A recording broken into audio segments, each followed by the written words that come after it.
Hello everyone. Today we're going to be looking at 24-hour and 3-day food recalls.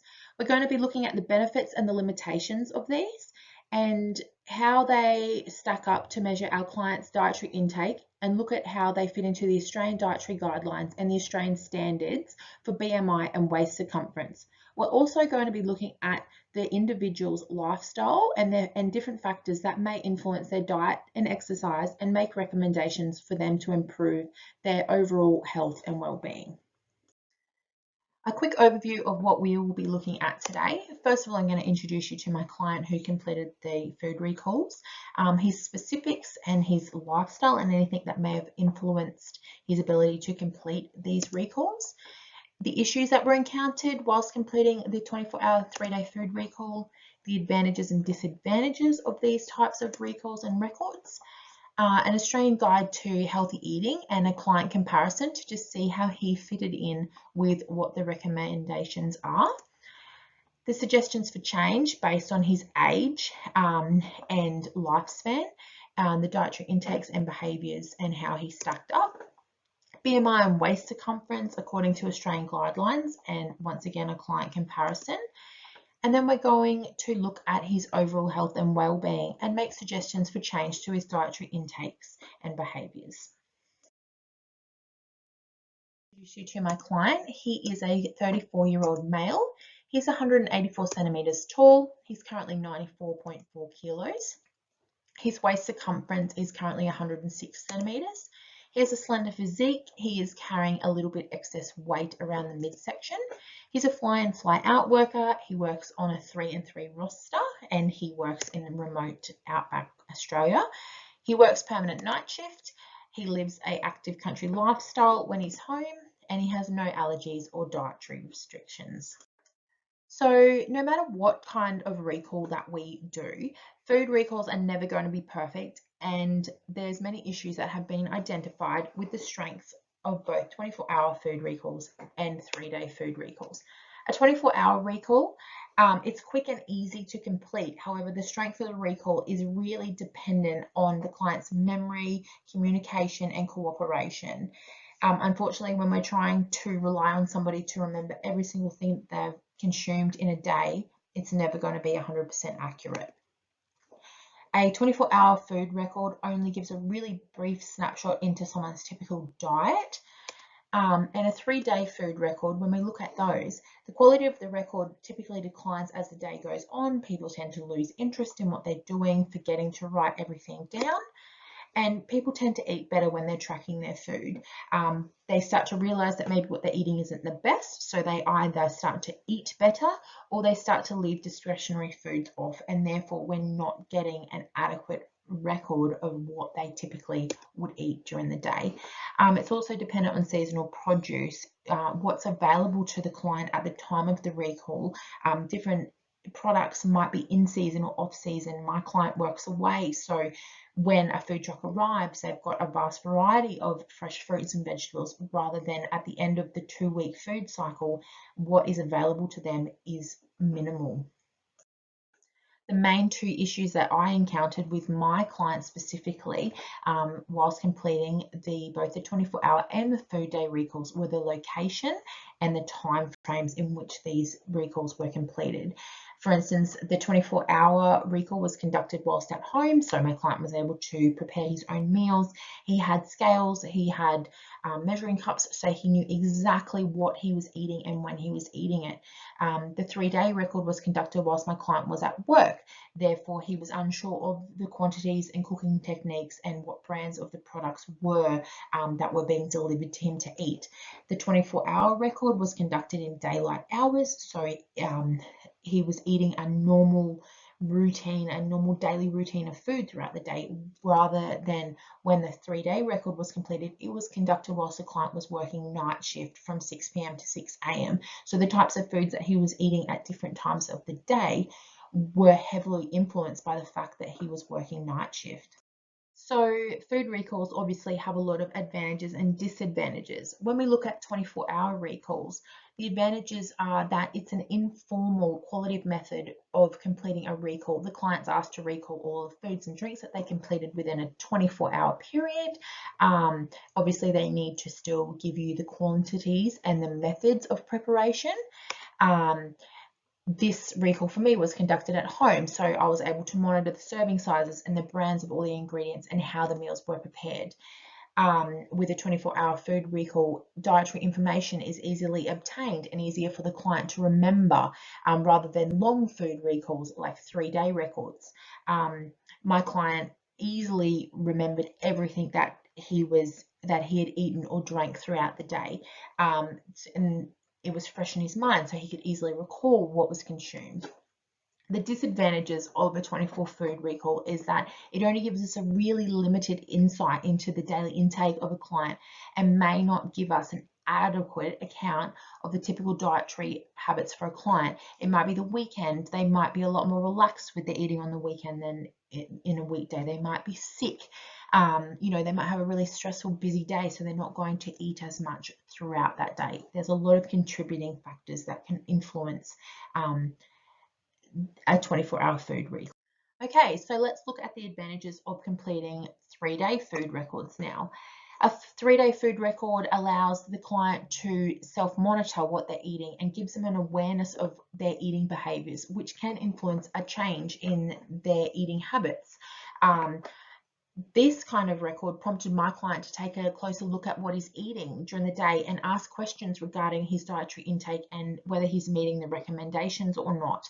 He realized that he was eating a lot of white bread, which spikes blood sugar levels and can cause sweet cravings. So since this record, he's really limited his intake of white breads and starchy carbs. It provides typical meal and food pattern information to someone so that we can get an insight into the typical diet whilst he was working away and living in a remote camp, and what kind of meals were provided while he's working away. The amounts are quantified, so we're able to accurately assess the client's nutritional intake. Before my client completed this intake, I really put a huge emphasis on ensuring that we were given an accurate account of the meal sizes and the amounts of food that he was consuming at each meal time.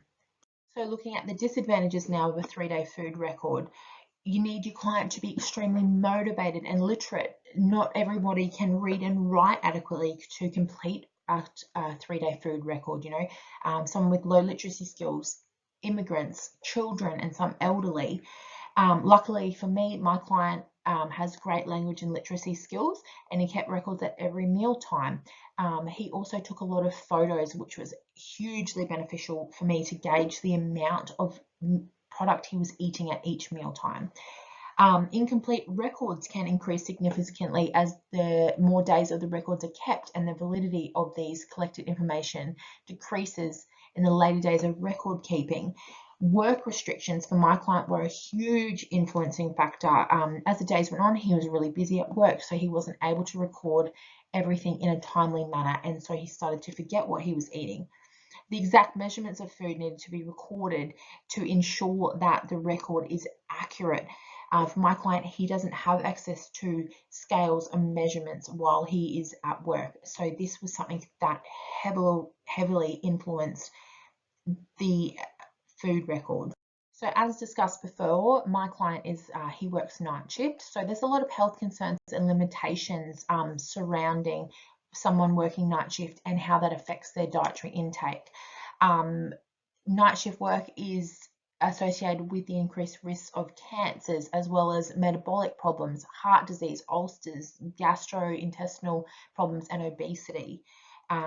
People that work night shift generally tend to get insignificant sleep. My client only slept 5 to 6 hours a night, which definitely changes someone's metabolism and their appetite. He only drinks a litre of water a night. So a lot of night shift workers tend to turn to high caffeine drinks and energy drinks instead of drinking enough water. We recommend that he needs to eat according to the time of the day. He needs to be eating his meals at the same time. So still breakfast in the morning, dinner in the afternoon, even though that's when he's waking up to go to work. He needs to eat smaller meals more regularly throughout the day.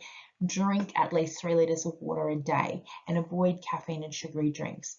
Aim for 7 or 8 hours of uninterrupted sleep throughout the day and aim to complete some form of physical exercise. There's a wealth of research around fly in, fly out work and the health concerns and restrictions. So my client obviously is a fly in, fly out worker, which means that he travels a long distance to get to work. He lives in Brisbane, he works in the desert in South Australia. He lives on site in a remote camp while he's at work. He typically works at least a 12-hour day, starting at 6 p.m. at night and finishing at 6 o'clock in the morning. While he's at work, he has poorer sleep quality and nutritional quality while he's at work than when he's at home.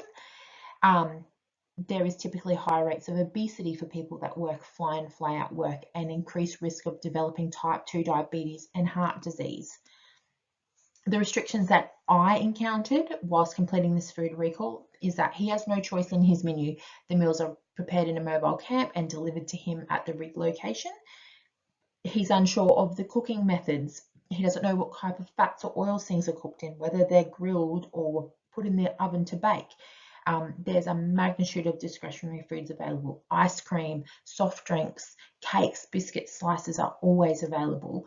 Portion control, the meals are served on site by cooks with no restrictions on the meal sizes, so they're getting massive portions delivered. Measurements, he's unable to measure the weight and exact amount of the ingredients. He's a night shift worker, of course, which means he's less likely to eat at frequent intervals throughout the night. He also works in a sedentary work environment. The majority of his shift is spent on the computer. So we move on now to the Australian Guide to Healthy Eating and his client comparison. So he should be eating 6 serves of vegetables, 2 serves of fruit, 6 serves of grains, 3 serves of lean meat, 2.5 serves of milk and of dietary dairy products like milk, yogurt, cheese, or alternatives. And his discretionary foods, because he is a little bit taller, need to be kept to 1 to 3 serves a day. So in comparison to the Australian Guide to Healthy Eating, we had a look at my client's comparison to what they recommend. For vegetables, he should be eating at least 6 serves a day. As you can see, on the first day, he managed to exceed the expectations with 7 serves, as well as the day 3 where he ate 6 serves, whereas on day 2, he did not consume any vegetables. For fruits, when my client's at home, he tends to eat a lot of fruit, whereas at work, on day 1 in particular, he was lacking. Day 2, he consumed well above what he needs to be. Grains was an area that he was extremely lacking in. The recommendations are 6 serves a day. He was lucky to get 2 in, if that. So obviously that is an area that needs a lot of improvement. We're going to look at his consumption of protein, dairy, and discretionary foods now. When we look at the protein consumed, he well and truly exceeded expectations and the recommendations every day, although he tended to opt for fattier styles of protein like pork belly rather than lean meats like chicken breast and salmon and fish. When we look at his dairy intake, on day 1 and day 3 he was lacking, whereas on day 2 he went well above the recommended serving sizes. With discretionary food choices, once again coming back to working night shift, he was looking for things that were going to keep him awake and give him that spike in energy that he needed. So on day 2 he hit well above his target. Day 1 was a lot better day as far as discretionary foods, and day 3 was mediocre. So that's definitely an area that he needs to look at reducing. So based on the Australian Guide for Healthy Eating recommendations and guidelines, I would suggest that my client makes the following changes to his dietary intakes and behaviours. First of all, he needs to choose cleaner proteins rather than going to things like pork belly and high fat meats like lamb. He would be better to consume more leaner proteins like chicken breasts and fish and salmon and pork and those kind of cleaner proteins. He needs to aim to eat at least 6 serves of fresh vegetables a day. Include at least 2 serves of fruit daily. Include healthy fats with every meal, such as avocado, extra virgin olive oils, dried fruits and seeds, and egg yolks. These things will also give him more energy, which he needs to get through night shift working. He needs to up his water intake to at least 3 litres of water a day and avoid sugary drinks and caffeine. Introduce more grain foods, at least 6 serves per day, which is an area that he was hugely lacking in. Avoid deep fried and crumbed foods. Avoid white bread, which gives us that spike in blood sugar and then makes us crave more sweet foods. And include 2.5 serves of dairy products, including milk, yogurt, cheese, and alternatives each day. Moving on now, we're going to look at anthropometric measures, or BMI. So BMI is an internationally recognised measure of overweight and obesity at the population level for both adults and children. The following standard cutoff points are used for people aged 18 and over. So when we look at BMI, the cutoff points for people 18 and over, an underweight BMI is 18.5. Healthy weight BMI is anywhere between 18.5 to 25. Overweight but not obese BMI is between 25 and 30, and someone that is classified as obese would have a BMI of over 30. So my client, based on being 184 centimeters tall and currently 95 kilos, gives him a BMI of 28.1, which puts him in the middle of the overweight category for BMI. Measuring BMI is not the most accurate way of distinguishing if someone is overweight or not, as it can't distinguish between fat and muscle, and that is why we need to look at someone's weight measurement. Because where fat is carried on the body can be an important sign of a person's risk of developing ongoing health problems, the type of fat that sits around someone's stomach is referred to as visceral fat. Now, visceral fat is stored within the abdominal cavity near several vital organs, including the liver, stomach, and intestines. The Heart Foundation guidelines recommends that a healthy waist measurement for a person the same age as my client, 34 years old, should be nothing over 94 centimeters. Now, my client currently has a waist circumference of 106 centimeters, which gives him a heightened risk of heart attack, heart disease, and type 2 diabetes. It also increases his risk of high blood pressure and cholesterol. Now, based on all of the information provided throughout these food recalls, both with the 24-hour recall and the 3-day food recall, and my client's lifestyle factors, including working night shift, working fly in, fly out, and being a little bit heavier around the midsection, I would make the following overall suggestions for his health and well-being. I suggest that he ensures dietary intake meets the Australian guidelines, specifically increasing his daily intake of vegetables, dairy, and grains. He needs to avoid refined carbohydrates, sugar, and processed foods where possible. Aim to be active each day. He needs to be aiming for at least 150 to 300 minutes of moderate intensity physical activity each week, as well as strength training 2 days a week. And perhaps he could implement the use of a Fit Watch to track his steps and his exercise completed daily. He needs to minimize caffeine and high sugar beverages and aim to consume 3 litres of water a day. Aim for 7 to 9 hours of sleep per night.